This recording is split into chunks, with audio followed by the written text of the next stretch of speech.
All right, welcome back. Episode 2, Coffee with Chiros. We are going to try and do this one in one go and not have camera troubles with this one, but we shall see. If you, see another awkward break, it was the camera. Welcome back. Today we're Coffee with Chiros. So today we got our coffee from a local shop called Le Genie. Depending on how French you are. Depending on how French, it kind of looks like genie, but there's an accent there, so I apologize to anyone if I butchered that.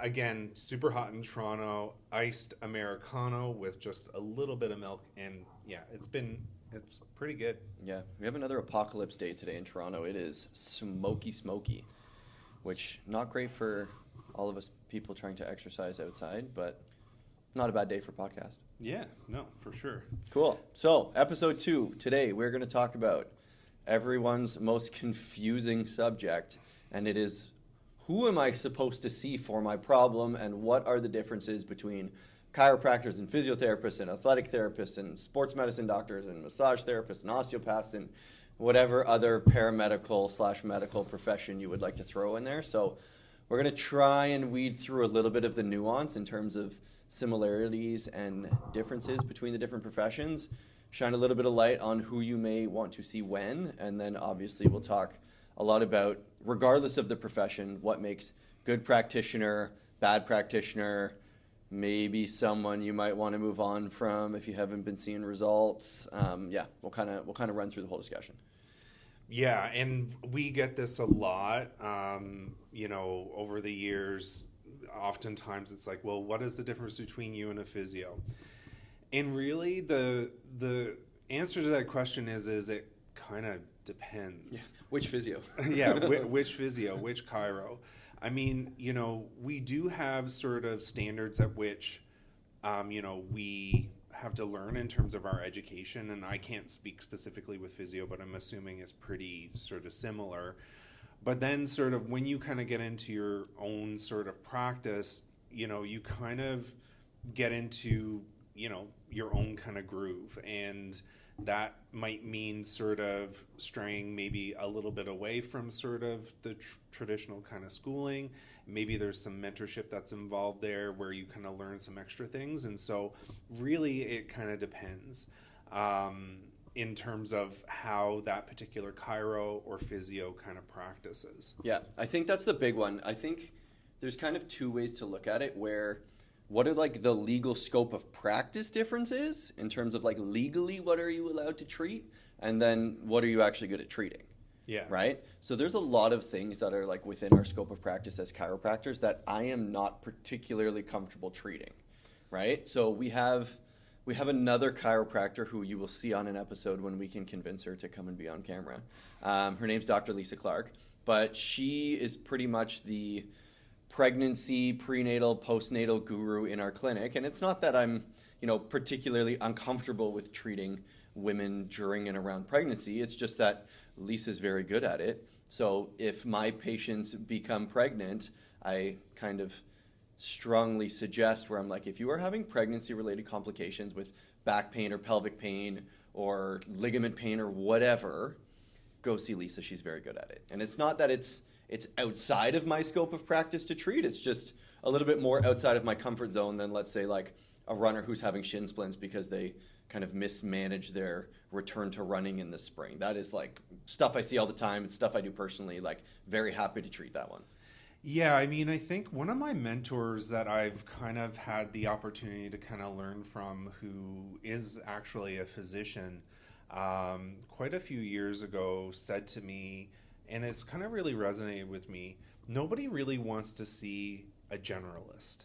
Nobody wants to see someone who necessarily is the jack of all trades. People, when it comes to health issues, they want to go to people who very much specialize in particular things. So when you're searching out practitioners for something, see if they have some sort of like specialist or focus on the particular area that you want to work on. Because I think that sort of shows that practitioner has really kind of focused their attention to be really good at that one thing. Yeah, 100%. I had this conversation with my dad the other day. because even he sometimes struggles with like the nuance of it, right? Where he was like, he has plantar fasciitis, and he was like, I've tried physio, right? Physio is not really a thing to try. You have tried a physiotherapist, right? Where sometimes we also confuse like what's the profession versus what's the treatment you're getting, and those are also not necessarily the same thing. Yeah. Right? Like chiropractor is a profession, physiotherapist is a profession, right? In both of those professions, you can have very similar treatments, right? Chiropractors do the manual adjustment stuff. Physiotherapists can get trained to do it. We both should be doing exercise rehab. We both do soft tissue therapy. We both do kind of education and pain management strategies and all that stuff. So just because you have tried a person within a certain profession also doesn't mean that you should chuck the whole profession out if it didn't work as well as you think it should have. And I mean, speaking as a chiropractor in general, I mean, a lot of people say, well, I've tried chiro. And in my mind, a lot of times that means that they have tried adjustments, which, fine, but really sort of there's so much more that chiropractors, and I'm speaking for myself and us at the office because I'm comfortable speaking with how we operate and how we practice. There's so much more that we offer beyond sort of like an adjustment. And in fact, like there are times when we don't adjust patients because it isn't warranted. There are lots of decision making that kind of goes into whether or not we incorporate that into the treatment. One of it is actually patient preference. Yeah. Like some people just don't like it. Yeah. So we're not going to push that on. There's always sort of other options for us to think about when it comes to the way that we treat a particular patient. And that brings us to sort of like, I guess, what is the difference between some of the practitioners and also kind of what makes a really good practitioner? I mean, speaking from a chiropractic perspective, if you're just going in and to your appointment and getting, a very quick adjustment without any sort of type of exam, especially if you're a new patient, that might be something to kind of... Red flag. Yeah, that's a red flag a little bit. I mean, there are lots of causes of back pain. So you want to make sure that you're actually getting that adjustment for something that it can actually help with, and that there's something not more serious going on that's going to make it worse. Yeah. One of my things is that we'll often get people coming in and they've traveled from somewhere, they're maybe visiting the city, and they'll call the office and they'll be like, I'm visiting the city, I'd like to make an appointment, but I don't want to go through the initial, I just want an adjustment because that's what I was getting before and I've responded well. We cannot ethically just get you or anyone to come in and not do an exam. I don't know what that chiropractor did. I don't know what your diagnosis is. We need to really kind of make sure that it is going to be safe for us to continue with that treatment. Yeah, I don't know if something has changed since the last time you saw your chiropractor, right? Like without checking, I'm going based on your word, which may in fact be correct, but it just, you need to do the due diligence on the front end of, same thing, right? Like even as chiropractors, right, your chiropractor should be providing health care, not just a set of hands to do cracky stuff, right? If all your chiropractor is doing is just, I start in a room face down, they walk in, my head is already down on the table, there's no history taken, there's no physical exam, there's no check-in on how you've been doing, there's no check-in if anything has changed, and it's just face down, bam, bam, bam, bam, bam, out the door. Like that's kind of inexcusably not healthcare. You're now just receiving essentially a service of manual therapy versus, actually getting treated for a condition. Yeah, exactly. What are some of the other kind of things that sort of we should be looking out for when it comes to sort of choosing practitioners? One of the big ones that I've heard from a lot of other patients is, and it's red flag in my mind, if they are not explaining to you what their train of thought is and why they are making certain decisions when it comes to your treatment plan, red flag, you need to find somebody else, right? If they cannot explain to you, or at least give you a list of options in terms of like, I'm thinking it is this, but also some other things it might be are XYZ, right? And because of this diagnosis, these are the things that likely he's going to respond to. If it doesn't respond to this, these are other things that we can try, and walk you through their train of thought in terms of where they're taking you in this treatment plan and what your options are. Yeah, red flag, you need to find somebody else, because you are as much a kind of participant in this treatment program as they are. And if they can't explain to you why, or are unwilling to explain to you why, it's a problem. Yeah, I mean, that's a big one for sure. I think one of the things that kind of grinds my gears a little bit is when somebody comes in and they tell me that their practitioner right away did some form of imaging. Now, in most cases, for non-complicated musculoskeletal complaints, imaging is usually not recommended. And particularly, I find some practitioners use imaging, especially x-rays. X-rays are very non-specific. They can only pick up a certain amount of minor things when it comes to bone, particularly red flag type stuff. And for those of you who don't know, red flags are really kind of serious medical things. So things like infection, cancer, broken bones, fractures, exactly. So unless the practitioner is suspecting something like that, jumping to imaging right away is often not, well, it doesn't meet the clinical guidelines for one. Mm-hmm. So we're not even providing sort of the standard of care in that case. But also, I feel like, in my experiences, a lot of practitioners use some of these x-rays to kind of instill a little bit of fear into the patient about what is actually kind of going on in their spine. And they turn it into a sales tactic. And then it's into sales tactics.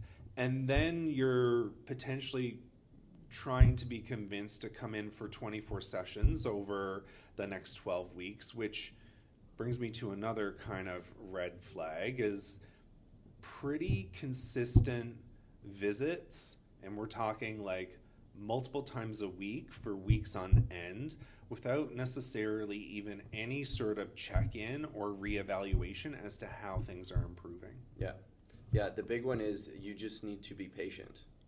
Patient for what? Right? Like if we, for example, give somebody a rehab program or an exercise program, right? Like, I'm expecting the needle to move at least in the right direction after 2 weeks.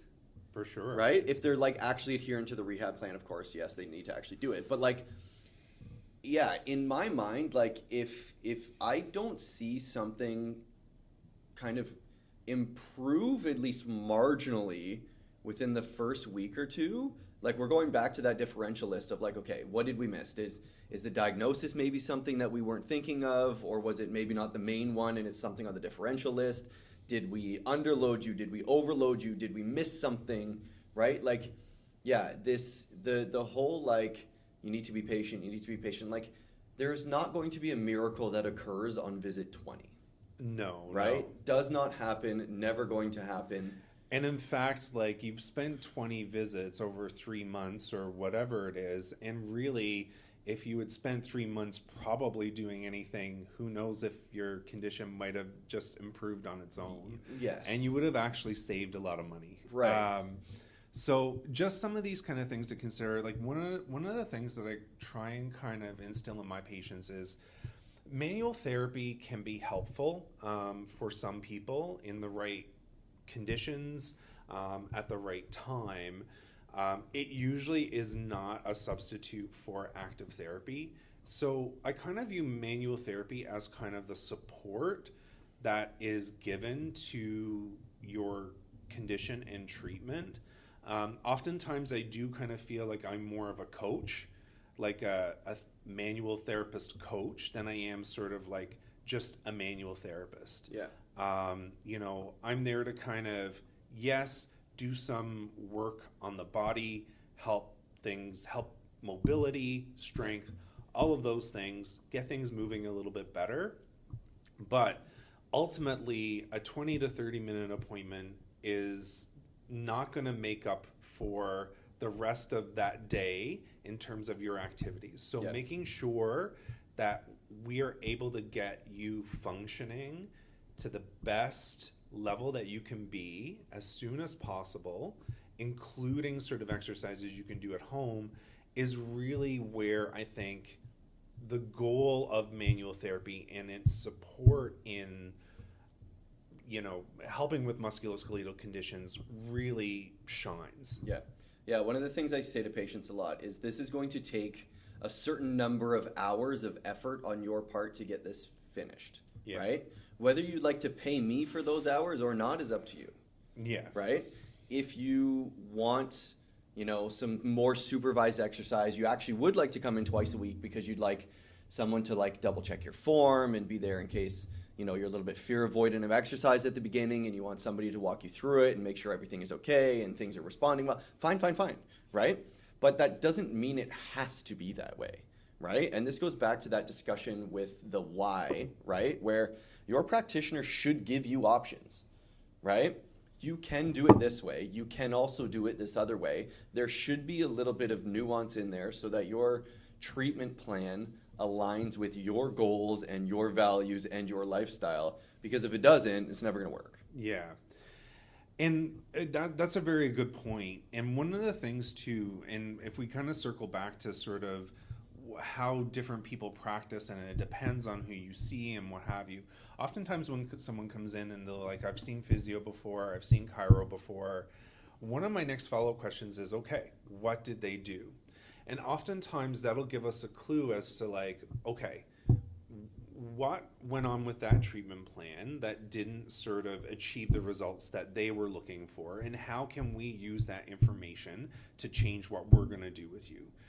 But I would say a lot of times when people do relay some of that information, oftentimes they do relay a lot of very extremely passive care focused treatment strategies. So for instance, they'll lie down on the treatment table and they'll get a heating pack and a TENS machine and call it a day. And really, like, that might feel good in the moment, but again, like, it's not going to build up your capacity, which is what we ultimately want to do. And so I think if that's the type of treatment that your practitioner is giving you, just a heat and TENS machine, I think you might want to think about changing that up a little bit. Yeah. And this, I'm sorry to belabor this point, but it's for me, it's always why. Why, right? If you hurt your back yesterday and it is spasmy and you can't move and every direction is painful, like, that is a very hard back to exercise. In that circumstance, heat and TENS might make perfect sense. Let's settle this down a little bit. Let's use some heat to get some blood flow, see if we can get the pain level manageable so that we can start to do a little bit of manual therapy, try and get some range of motion back, etc. If your range of motion is already pretty good, right, and your pain level is relatively manageable, heat and TENS is no longer the thing that is going to give you the most benefit for the time, right? It's the same as, like, we see this one a lot too, where it's like, I went to Physio for 8 weeks. Okay, what did they give you? Oh, they gave me a bunch of stretches, right? Stretches are great in the first couple weeks. Once that range of motion comes back, what are we stretching, right? Yeah. We need to start strengthening. We need to do stability. Like, a lot of times it's not that, like, any of the treatments that a practitioner picked were necessarily bad in isolation. It's just they were either implemented at the wrong time or they just went on too long, right? Heat and TENS is great first couple days, right? Stretching is fantastic first couple weeks until range of motion comes back. Once range of motion comes back, we don't need to stretch anymore, right? Range of motion's already full. What are we stretching? Now we need to strengthen. Now we need to stabilize. Now we need to get back to normal ADLs. We need to, like, push things a little bit more. Yeah, and I really agree with that. Making sure that your practitioner is giving you an active care component that will build up your capacity, it's non-negotiable in my opinion in terms of like a quality treatment plan for any sort of musculoskeletal condition, but as well equal monitoring. Regular monitoring at certain spaced out intervals is going to help determine whether or not a change in your treatment plan needs to happen now, or if things are going well, we stay on course. Because oftentimes, you know, as sort of healing progresses or doesn't progress, patterns of pain often change, and so the diagnosis can also change. And so it's important that we're getting on top of that so that if there is a change needed, you're able to get to the right place, whether or not it is manual therapy or not. Maybe it warrants some imaging, maybe it warrants an MRI, maybe it warrants a CT scan, maybe it warrants an X-ray or an ultrasound. So being able to kind of, ascertain sort of through regular intervals whether or not a change in the treatment plan is needs to be done in order to make sure that you are getting the quality care that you need. Yeah. All right, I'm going to put Dr. Sarek on the spot a little bit here. So, when would you send somebody, and I'll answer them too, when would you send somebody to physiotherapy specifically? Well, that is putting me on the spot. I mean, it depends. You know, which physiotherapist? What does the patient need? Yeah. You know. So for me, I know I did put him on the spot. So for me, I tend to send people to physio, right, when they want more supervised rehab than we necessarily have in clinic. So our clinic here, we have some rehab stuff. We have dumbbells, we have kettlebells. We can do some like basic rehab things. But if somebody isn't comfortable doing their rehab on their own in their own gym, right? And we don't necessarily have enough rehab space for them to do like a full 45-minute rehab session with us, that's when I'll loop a physiotherapist in. I'll send them a letter. I'll go, hey, this is the diagnosis. This is what I'm thinking. This is what we've been working on. This is where I think this should go. Would love your help. Would love to hear what you think. Like, can we co-manage this? Yeah, and I mean, but to clarify that, you're just not going to prescribe physio. You're going to prescribe a physio that you know that has the space. Yes, for something specific. Yes. Yes, 100%. Okay, question number 2. When are you looping a medical doctor or somebody's medical doctor in on their treatment plan? Beyond just like letting them know, like heads up, hey, this is what we're treating. Yeah, I mean, I try and kind of let the physicians know what we're doing as a part of regular maintenance anyways. If I felt like they needed a medication to help manage their pain, if I felt like they needed further imaging or something like that, because we're quite limited with our scope of practice right now as chiropractors to be able to prescribe more advanced imaging. And if I felt like they needed a referral to something more advanced, like sports med, ortho, anything like that, that's when it would, when I would warrant a physician referral. Or, and this is a big one too, sometimes back pain can be inflammatory. Mm-hmm. And so what that means, and some of you might have heard of conditions such as rheumatoid arthritis and ankylosing spondylitis, these do present as musculoskeletal conditions in terms of back pain. However, it's inflammatory in terms of it's an immune system typically response that's responsible for pain. And so somebody like that might need blood work, as well as, again, imaging to kind of help rule out some of those conditions. And so this is why it's important. And we will, as long as you're listening to us, we will hamper that. Not all back pain is just basic back pain. Yep. Although most 90% cases of back pain are mechanical in nature and can resolve quite readily with exercise and treatment, etc. There are times when that is not the case. And so you need to have practitioners that know what those cases are. Most people can manage the non-specific stuff. It's figuring out if you actually have something that needs further investigation or a more advanced type of treatment that needs to be at the forefront of the practitioner's mind. Yeah. The other one with medical doctors as well is if you need some sort of like pharmaceutical help with a specific type of back pain. So, for example, there's like if you have, we call it a radiculopathy, kind of known in the public as sciatica, right? If you have a relatively angry nerve, there are some pharmaceutical options that can try and take some of the intensity out of like numbness and nerve specific pain that can then help you become more active and do a little bit more rehab and kind of get back to the like overall treatment plan if we're struggling because it is just so painful that like everything is flaring this up. That's when we also might loop things in for like a little bit of pharmaceutical help. But same point though, right? Pharmaceuticals are also not 99% of the time useful in isolation for treating MSK complaints.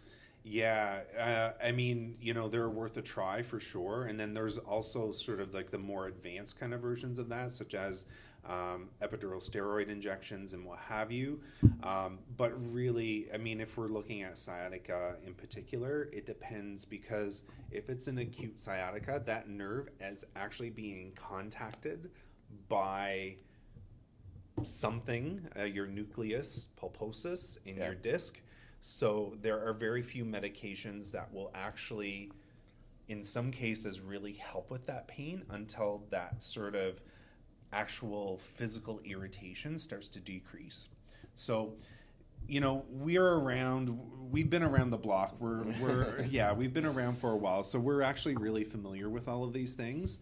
But it is important that you choose practitioners that do really kind of understand some of these concepts.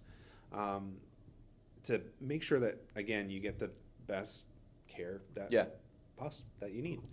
Kind of last thought, and I always find this a little bit interesting, and people give me a confused look whenever I tell them, where they'll message me and go, hey, I have XYZ problem, I live in whatever, my parents spend the winters in Florida, right?